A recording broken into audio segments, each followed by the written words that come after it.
All right. So welcome, Sister Tammy Conway. We thank you so much for joining us, and I'm going to turn it over to you. Thank you. Right. No, I just want to say thank you all so much, and thank you, Anika.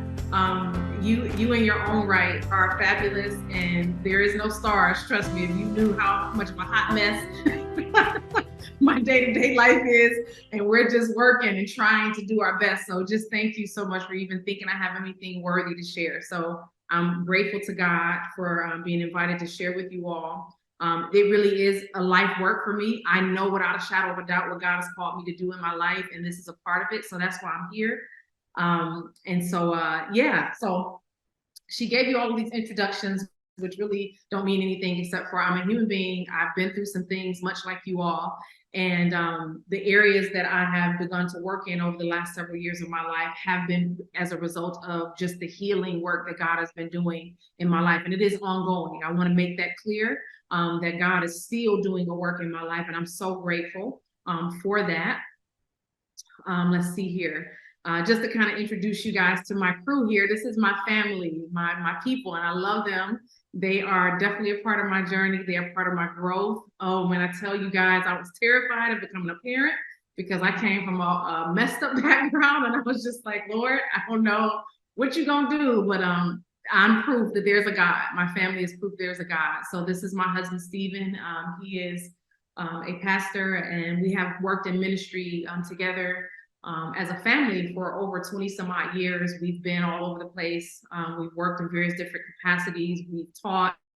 My husband's a teacher by trade, and I taught for a little while, and then worked in self-supporting schools. We've worked, all over, pastor churches, and we currently are pastoring a church here in Troy, Michigan. We've been married for 23 years, which is nothing but the grace and power of God, saints. And we both entered into marriage with a lot of baggage, and it is gaining tools and having mentors and having help that helped us to be able to process through those things that we are still together today. And man, God is so good that He entrusted us with these four beautiful kids. They are something. Our oldest son, Izzy, there at the bottom with the guitar. Our next oldest, which is Abby, she's 19. She's right there. And then a few years later, God felt like we needed a little bit more character development. He gave us two more children, Gabe and Gigi, right there. And so, yeah, this is my crew, and they are also a part of, the testimony of my life. And again, I would love to tell you that it's perfect. It is not. We have had our experiences, our ups and downs, but Jesus is the equalizer, and He is what makes the difference. And He is what helps you to be able to grapple and grasp all of those different areas. And so I am grateful for them. And I'm going to be talking a little bit more about them in just a little bit here. And as Anika told you, for the first time ever in my life, I published my first book this year called Killed Girl. And I know it's a pretty abrasive title, but it's exactly what I felt like growing up. I felt like someone was trying to kill me. My life was full of trauma, abuse, family dysfunction, and different things of that nature. And I share about that journey in this particular book. It's a two-part series, actually. This is the first, detailing the formative years of my life, from birth and adolescence, childhood, and teenhood. I've had some things, sexual abuse, verbal, physical abuse. There's addiction in my family. There's also just a lot of different adverse traumas. I ended up getting pregnant. I had an abortion. I dated a drug dealer. Like I was a hot mess. But God is so good, and He literally was just chasing me down throughout all of these different experiences. So I talk a little bit or a lot about that in my book, but also I give some practical tools to help people process, because I've learned over the years that that's just something that many of us have not been given. We haven't been given practical processes and how to deal with a lot of these things. So I try to share that in my book. So those are the shameless plugs. My husband and I have a ministry called Stamina for Life. You can go there and look at it. Our ministry is just about family, and it's about people. And we believe that people can heal if they're willing to do the work. And we talk about our lives, and we travel, and we do a lot of different things like that. So, but today I am here to talk to you guys about a subject that I really believe is not talked about enough. which is the subject of grief. And let me just make sure I'm not missing something here. Alrighty. Okay. Yes. Okay. So grief is one of the most important topics that we could ever talk about. In fact, just to kind of bring it up, all of us, everyone on the planet, to a greater or lesser degree, unless you were living under a rock, over the last several years, experienced a tremendous amount of grief, enormous amounts of grief, and we probably didn't even realize it or know it. What am I talking about? I'm talking about the pandemic, right? All of us, this was our first pandemic. I think I'm safe to say that. Our very first pandemic that we've ever lived through. And it was literally when the whole world shut down at the same time, and every aspect of our lives was impacted. Our ability to come and go. Some people probably honed in on just worship, but let me tell you, there were so many other aspects. There were families that were impacted. Not just with the loss of loved ones, which was a tremendous amount. I know for myself and my husband and I and our family and our churches, we lost so many people to this devastating pandemic. But we also experienced a lot of other things as a result that I personally believe people are still grappling with to this day. And that is the elusive nature of grief. We think that it is always isolated into one incident or one loss. And there's a certain time frame that you go through it and then you get over it. There is no such thing. Today, I want to introduce you to another word that is closely intertwined with the word grief. And that is the word change. Yes, the word change. Change and grief are synonymous, because when we lose something, that's another word. Keep that in mind. So you have grief, you have change, and you have loss. When we lose something, when something in our life changes, we lose something, okay? Sometimes that loss can be positive, and sometimes that loss can be negative. But believe it or not, even when the loss is positive, people can still grieve. I'll give you a perfect example of that. I am currently, and pray for me, I'm a serial school person. So right now, at least, I'm in school working on a certification for drug and alcohol addiction. Because I grew up with a drug and alcohol addicted parent and aunts and uncles, and it directly impacted my life. So I would like to work in that field as well. But when you think about the fact that some people experience addiction, and we pray for them, and we say, oh God, please free my loved one, my husband, my wife, my children, my sister, brother, my neighbor, my coworker, my friend, church member, free them from addiction. And that is a noble thing to pray for. Who doesn't want that, right? But believe it or not, a lot of people who experience addiction go through grief, because the things that are attached to the addiction are normally relationships, are ways of life, right? Things that they've learned to cope. And when that coping mechanism, or when that person or people group has been separated from them, or change happens, they can grieve that loss, even though, praise God, they have overcome an addiction. They can still go through grief. I'm just throwing that out there, just to broaden our minds about what grief looks like. Okay, so change is important, and change is something that is a part of life. Change is something that we cannot stop, but yet change can be traumatic for a lot of people. I also do helping children with loss. So I'm currently working with a parent right now who lost his wife, and his children, who are 11 and 12 or 11 and 13, are experiencing grief, right? Because of the loss of one parent. But the father doesn't know how to help those children to process through that grief. So I do also help parents and teachers and groups of people to process helping children deal with loss and change. Over in Michigan, where we're from, we have lots of people who have dealt with Oxford shooting, right? We unfortunately live close in that vicinity. And so even to this day, there are people who are still dealing with that mass shooting that took place here in Michigan on a school campus. And so children can go through various different types of losses, and so can their parents. So here is a important question, right? Because we're talking about this, but the question is, what is grief?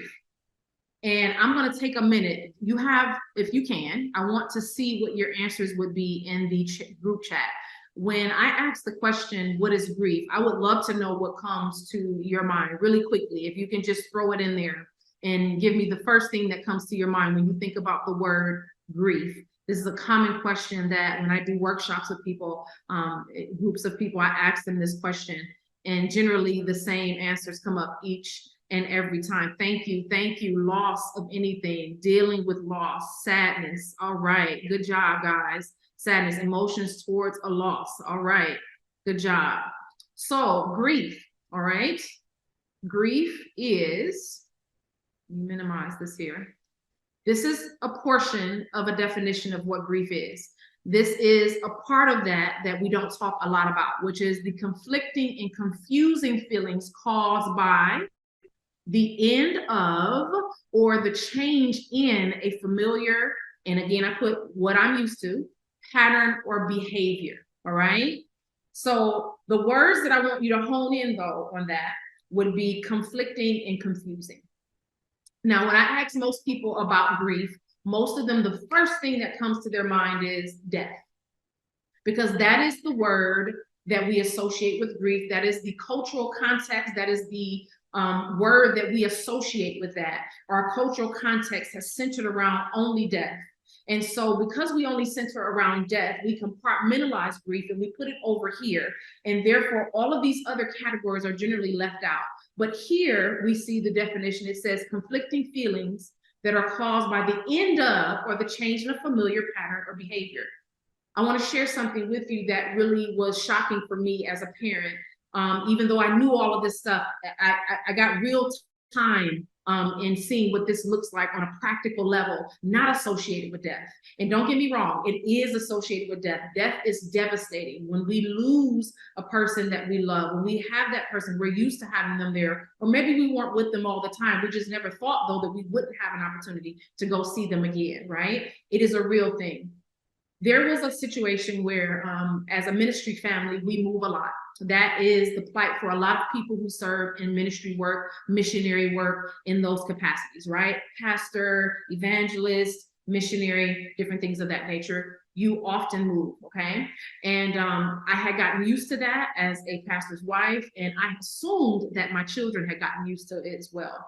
But during the pandemic, one of the things that we experienced was a situation where we had compounded losses. Compounded. Oh, I'm sorry. Okay. Compounded. I think somebody's unmuted. I'm not sure. Okay. So we experience compounded loss, okay? And compounded loss is when you have more than one loss at the same time, which is why I mentioned to you earlier that the entire world experienced an enormous amount of grief, and it is so massive that people are still dealing with the emotional residual effects of it, okay? But during this time, we were dealing with the onslaught of the pandemic, a change of life, the way we worshiped, the way we did life, the way we could do daily things. My children, the upheaval of how they did education. They went to school, then they went to school online, then they came home. It was so many different things. And then on top of that, we were moved from our church to a new church. And so I had an experience where, for me, I don't know about you guys, but when it's time to go, it's time to go. So I start getting busy and I start working and I start packing and I start getting stuff together. And so that's what I did. That's what I had always done. But I had not realized that life had brought about such a change that I needed to take a step back and possibly do things different. But you know what? There was a lesson learned. And the lesson that I learned was this. One day while I was busy packing up the house, I made my way upstairs. I packed, different things in different people's rooms, and the house was pretty much done, right? But I needed to go back and pick up a few things. So I took my oldest daughter, Abby, with me. And when I took her back to the house with me, she disappeared. I didn't know where she went. She went somewhere in the house as I was gathering a few things. And it was time to go, and I was trying to find her. And finally, I said, you know what? Let me go upstairs. I went upstairs, went into her room, and I found my daughter in tears sitting on the floor in her room, her empty room. And I looked at her and I said, Abby, what's wrong with you? And she said, Mom, why did you touch my stuff? Right? Now, I feel like I'm a genius. I'm like, well, I touched it because we're moving. We got to go, right? So what is the problem? And immediately the Spirit of God told me to be quiet and listen, right?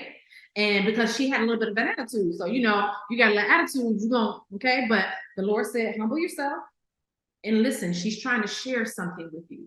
And what my daughter said was, she said, it was my things, Mom. I wanted to move my stuff. It was my stuff. And she just started weeping. And I stopped and I sat down on the floor next to her and I just held her and I listened.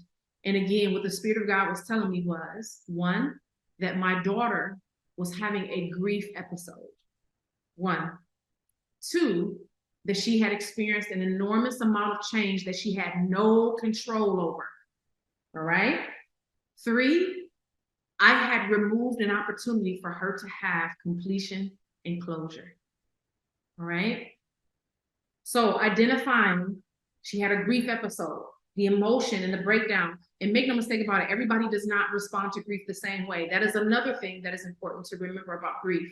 Everyone doesn't break down. Everyone doesn't cry. Everyone doesn't scream and throw things. There are some people who go in a lot of different directions. They work a lot, or maybe they just kind of go in isolation, or maybe they go traveling around the world and doing all kinds of things. There is no one size that fits all when it comes to grief. That is one of the most misrepresented things that have been talked about when it comes to grief. It is actually a lie. Grief, there is no pattern, there is no one way, right? However, it is important to know and to be aware of the different ways that it can show up. And we'll talk a little bit more about that later. But what I wanted to point out about my experience with my daughter was this, that I had to identify that she was having a grief moment.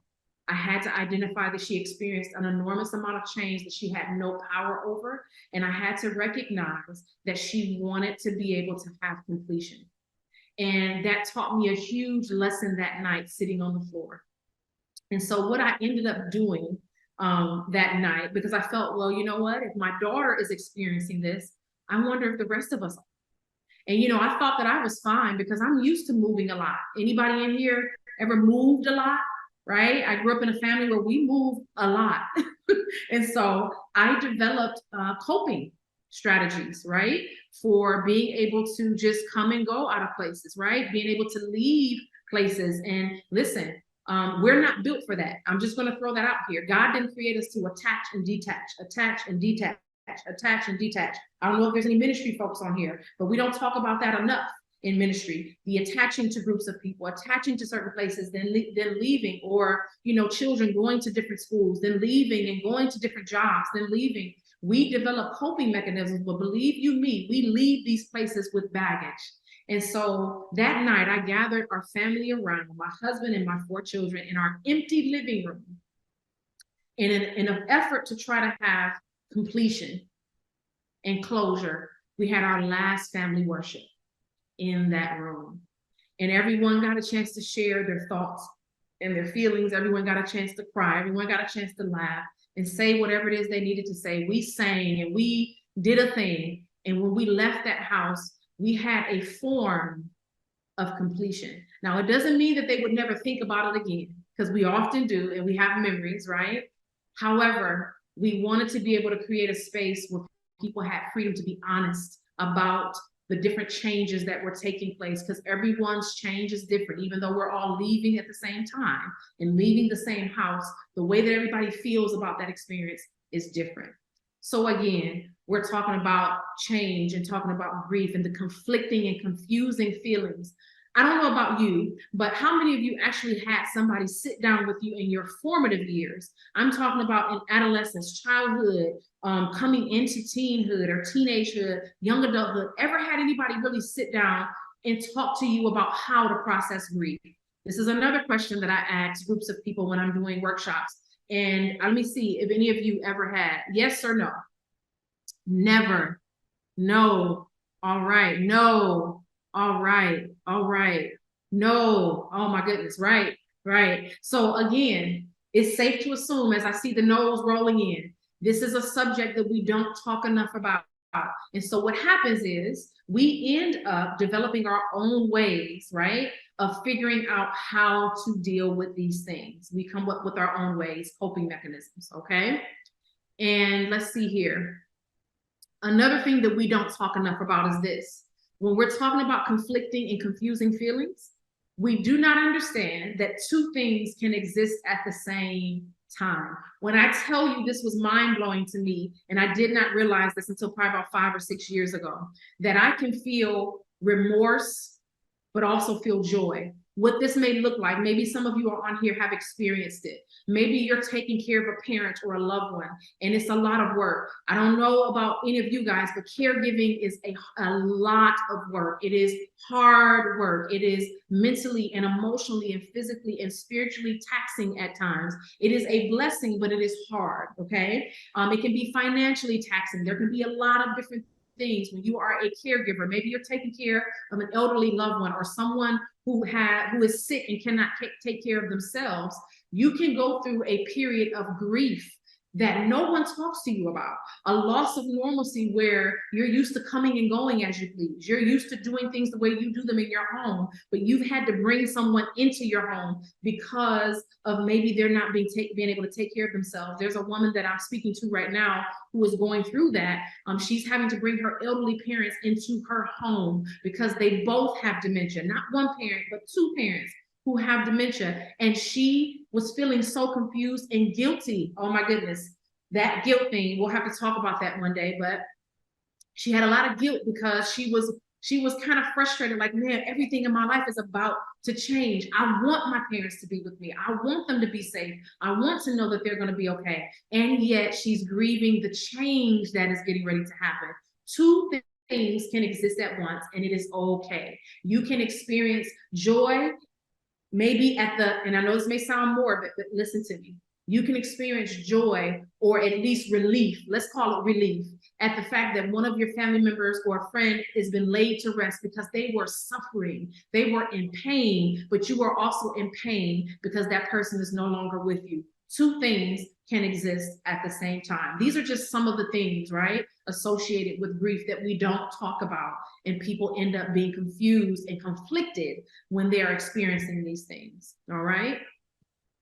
So loss and change can be elusive for us. For one, because we don't associate them together. And so we find ourselves trying to wiggle our way out emotionally and mentally from these different places. And oftentimes, because we don't really know, well, am I experiencing grief? Well, what is change? Give me some examples of what change and loss can look like. Let me see if any of you can identify with any of these things. Now, these are not full, meaning this is not the only list, right? But these are just some of the things that can happen in a person's life that can cause grief. Loss of a pet, all right? Losing a pet. And let me say something here. There are two losses on this list that are the least discussed and talked about. I want to see if you can pick them out, all right? So as I go through them, put them in the chat. If you can pick out the two least discussed or talked about losses, all right? Yes, homeschooling. Amen, Anika. That is a huge one. I used to be a homeschooler. Yes.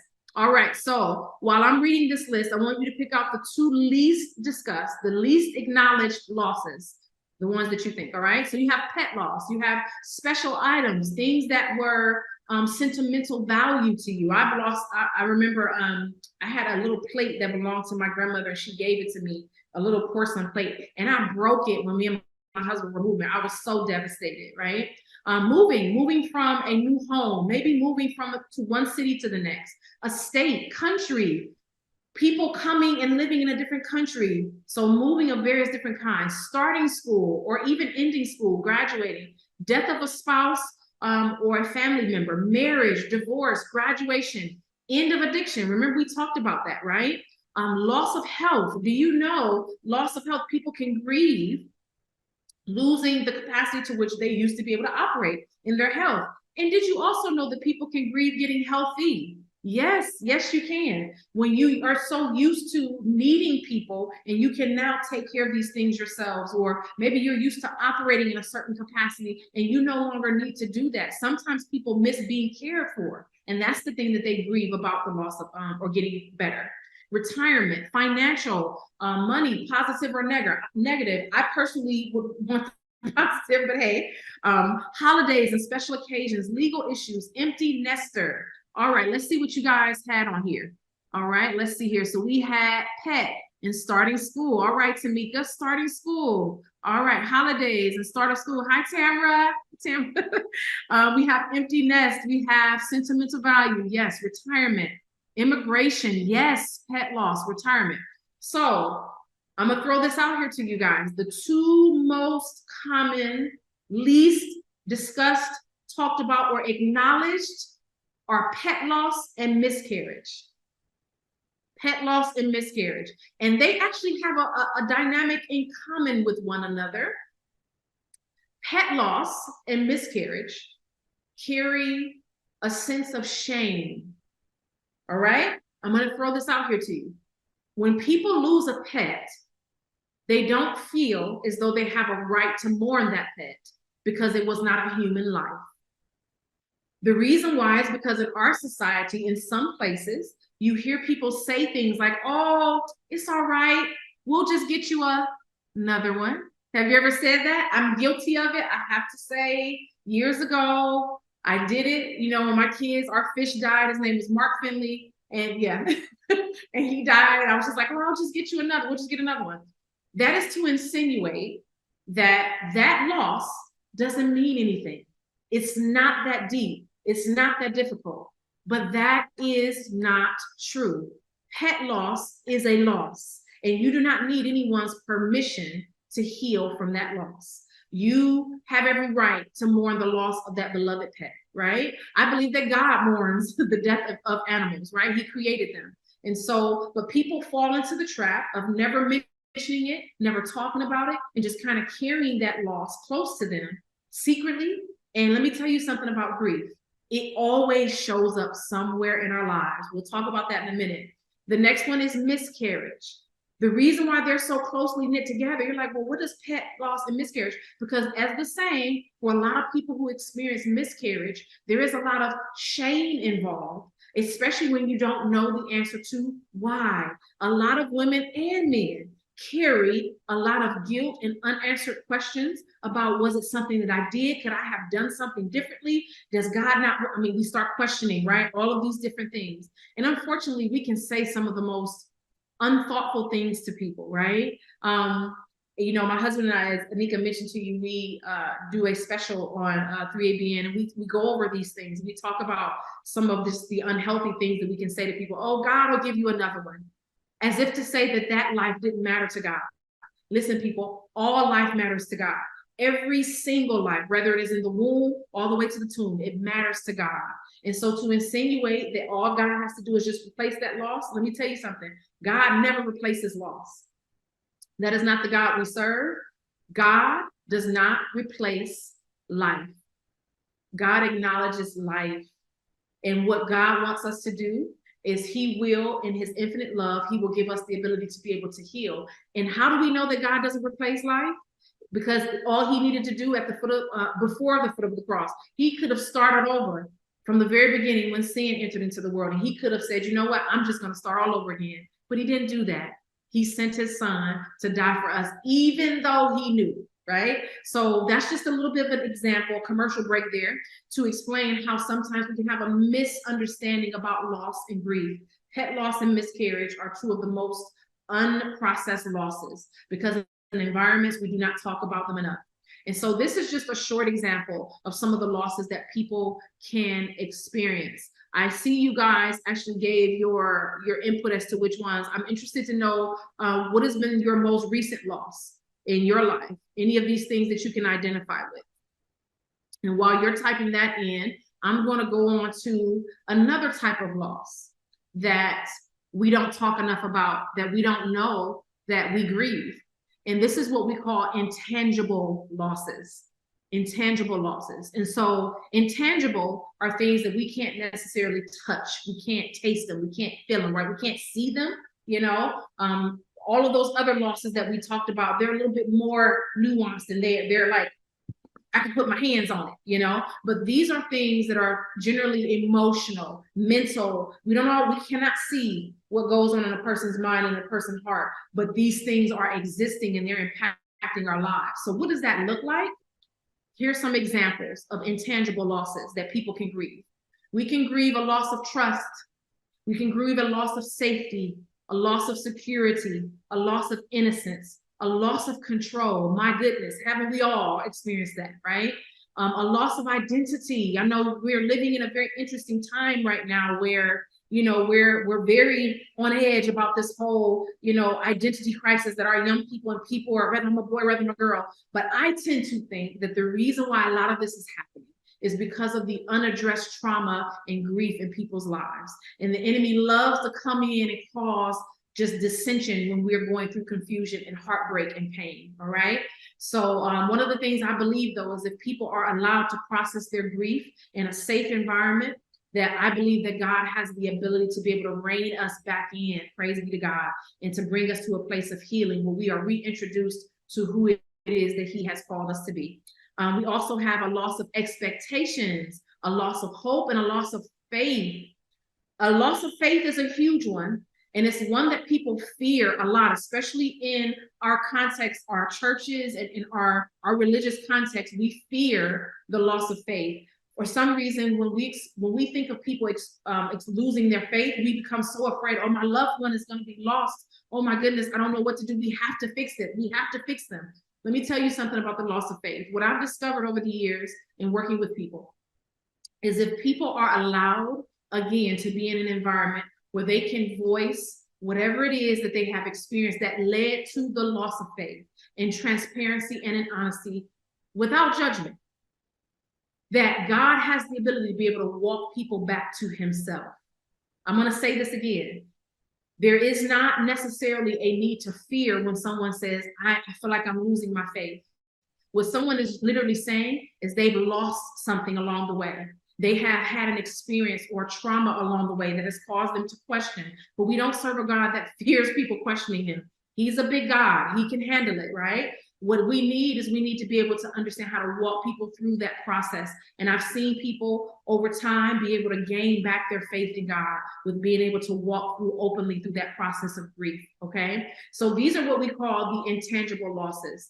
The reason why I love this work in tandem with grief and trauma is because a lot of us who have experienced trauma, including myself, whether it was sexual, verbal, or physical abuse as a child, a lot of these different things took place in my life. I lost a lot of these things as a result. And so I found myself chasing after things that I did not understand, because these were things that were not discussed or talked about to me. But being able to process through the grief of losing trust in adults, or losing the feeling of safety and security and innocence, right? Excuse me, or a loss of control, questioning your identity, losing your expectations in people or others, okay? And even losing your hope. Being able to actually do that openly and honestly was a blessing for me. And it was one of the things that allowed me to actually work towards healing. So not talking about these things is not what we want. For some of us in our, I want to put this out there, in our religious context, we want to often, and we mean well, but we want to, I guess what we call it in this realm, we call it religifying things, right?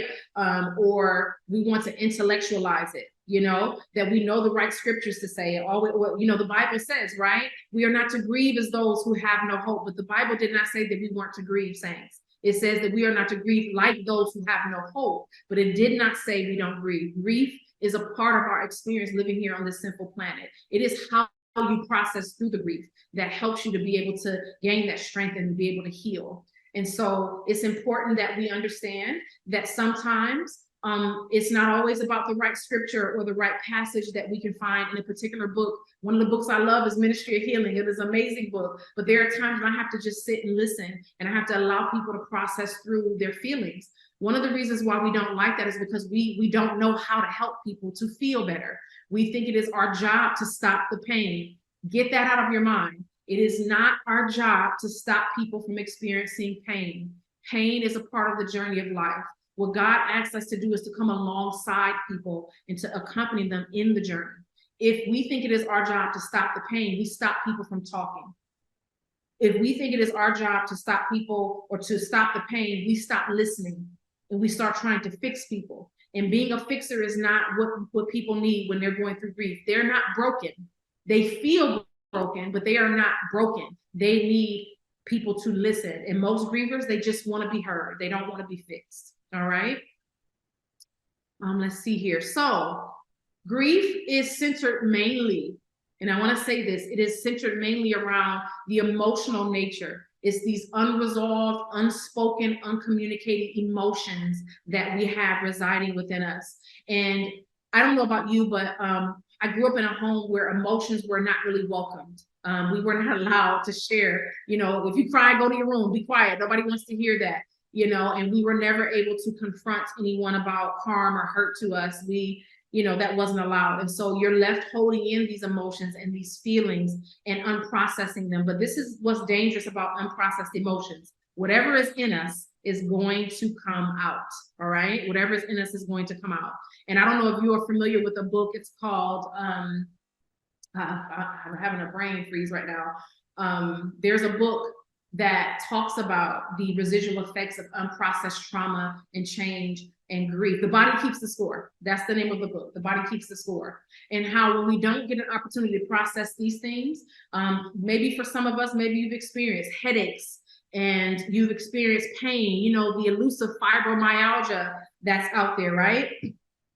These things where people are like, man, my body is just breaking down, or mentally or emotionally. You know, as a mental health coach, I see people experiencing it all the time where they're going through not unexplainable sicknesses and disease. We know that 90 some percent of the disease in our body starts here in the mind. And I think grief has a lot to do with it, y'all. I really do. And so it's important for us to be able to come from a place of emotional isolation and being able to process what it is that we are actually feeling. Emotional vocabulary is also very important. And when you don't have one, it's very hard to be able to process and talk about what you're experiencing and going through. So that's part of the job of what I do when I work with people. I help them to develop and grow an emotional vocabulary in a safe setting. So unresolved grief is cumulative, right? If you never process the first grief and you think you just tuck it away, I'm just gonna go to work, I'm just gonna go to school, I'm just gonna get married, I'm just gonna do whatever I'm gonna do, and I'm going to forget about it. You don't forget about it. You keep it, and it becomes like a dump truck, and it piles up, and it gets cumulative. And eventually, you wonder why people blow up. You see all these things on the news when people are talking about school shootings and just people losing it. That's what that is. It is unprocessed grief and trauma in people's lives. And it is so important that people are able to do that. I just wanted to show you guys this cute little wheel. I use it. And this is just one example of an emotion wheel. I had no idea all these emotions existed. I grew up only in the center of that wheel. We stayed there, we lived there, and probably not even all of those. We stayed between angry and fearful and maybe happy, sometimes sad. I didn't even know that all of those other emotions existed. And when I tell you, it has been transformative for me, even now, to still process and teach my children how to process their emotions and to be able to talk and share what they're feeling. It is quite powerful. So an emotional vocabulary is very important when you're processing through grief. Some other things, we're kind of closing down now. Unprocessed grief reduces your concentration. It impacts you, how the work that you do and your ability to be able to remember things and in all of those different capacities. It does. It has an impact. It's a numbness for some people, right? You meet people sometimes and you think like, man, they just seem so heartless, or they just seem like they're just not engaged. Sometimes people are numb because they just have so much grief, okay? Health, as we just talked about, it will impact your health, unprocessed things. And this is the thing, we learn by watching. You want to ask yourself some questions like, where did I learn how to process my grief? For me, I saw people eat. I saw people eat there. When people were sad, they ate food.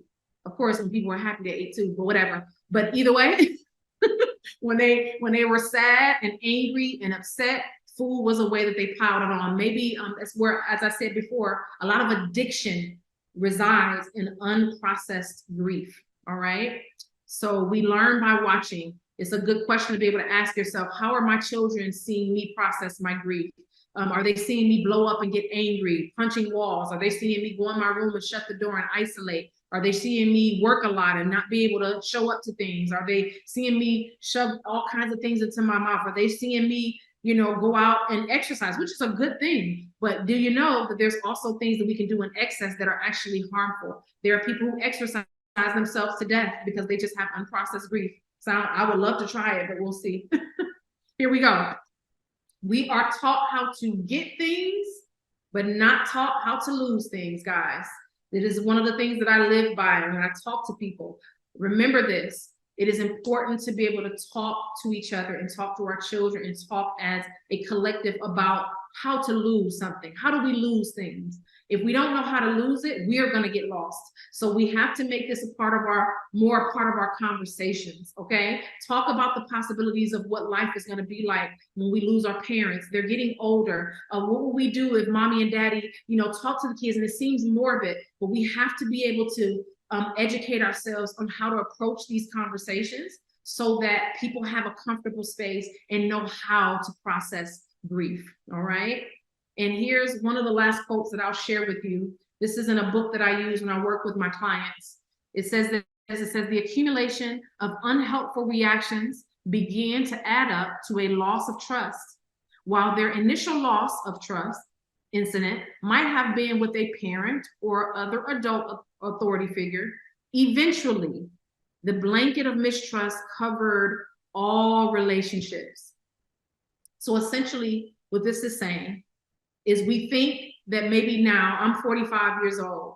There are things still in my life today that I am uncovering that I lost as a child and I had never processed through. And I am uncovering those things today and seeing how they show up and how I am mothering and wifing and womaning and doing all these other, a worker, a Christian even, right? Some of us are having these experiences in our communities, our faith communities, where we're just bleeding all over one another, right? We're wounded and we don't realize that this is why we're having conflicts and we're having all of this. Is why elder so-and-so is rubbing me the wrong way or sister so-and-so. And it's because they remind me of something or something, and it's an open wound. It is a grief or a loss of something that I've had in my life. But I want you to know something, that God promises that he is the healer of wounds, right? And God is not just into covering things over, like putting a Band-Aid on something. What God is into is he's into people completing the pain associated with the loss. Don't mistake this for forgetting. We never forget. That's a lie. You never forget.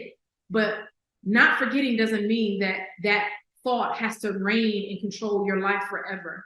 You can reach a place in your life where you are able to move forward, but you have to go through it and you have to examine it, open the wound and get the debris out, get the stuff out, clean it out, right? And make sure that it's okay and some antiseptic and get all that, and then sew it up so that you don't have to worry about continuously going back to that wound and it coming and infecting your relationships, all right? And your ability to just have joy.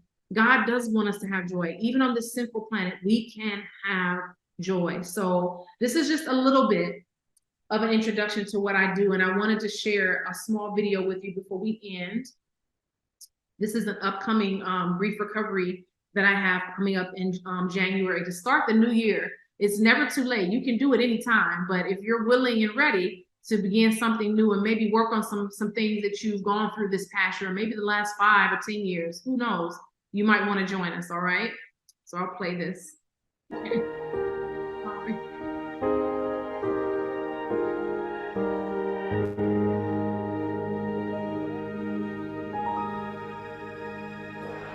You are faithful, faithful through all things. You are faithful, faithful through all things.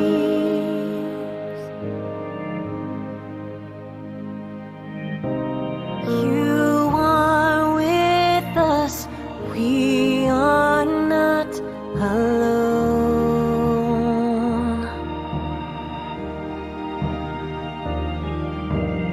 You remind us to hold on to hope.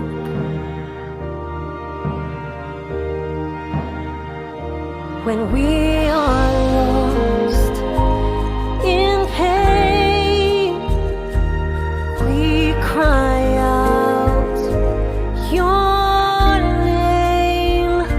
and you are faithful,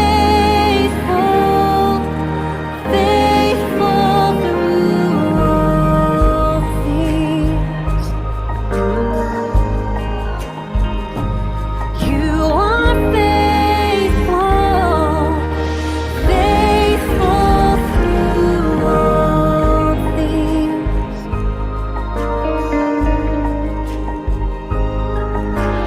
Patience, child, rest a while. When you begin, no man can mend.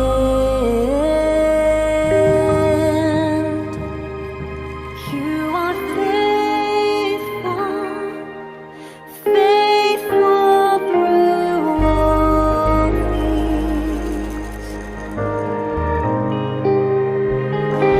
You are faithful, faithful through all